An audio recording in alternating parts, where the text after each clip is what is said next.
Juan, doon ako!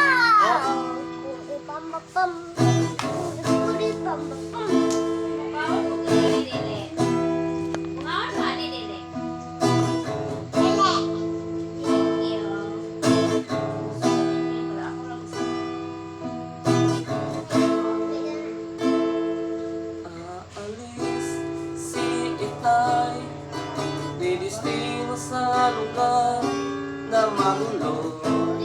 Maraming away, siya'y habang papalayo, at lilingon-lingon sa amin na mabigat ang kalooban. At lalapit ang nanay ko, nagtatanong kung sa harap kailan siya babalik sa amin. Lumuluha ang nanay ko, niyaya ko sa kabiyak, nagsasabing mag-ingat ka. Siya'y nagpapayo sa amin, magkabait lang daw kami, huwag pabaya sa aming sarili. Isang mahigpit na yakap, nakahalik sa aming pisngi bago siya lumisan ang bahay.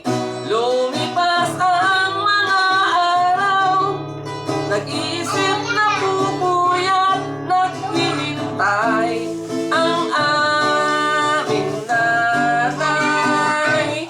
Bigla na lang may dumating isang mensaheng madilim galing sa kampo ni tatay. Ang nakasaad sa sulat, daw kami mabigla pagkat pumanaw na ang tatay.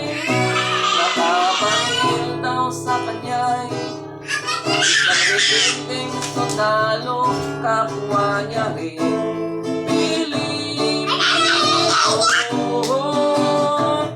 O kailan na matatapos mga problema at kaguluhan dito sa bansang Pilipinas?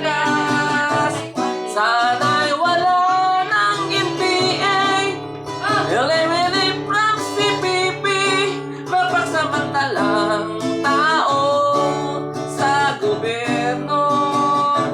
Sana alitan kalimutan na, katotohanan ay harapin, bigyang daan kapayapaan.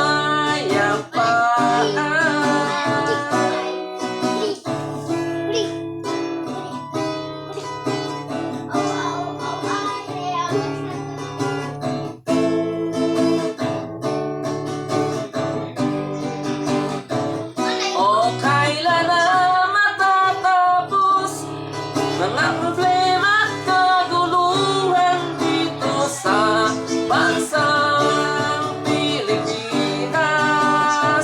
Sana'y wala ng NPA, eliminate from CPP, mapagsamantalang tao sa gobyerno. Sana alitan kalimutan na, katotohanan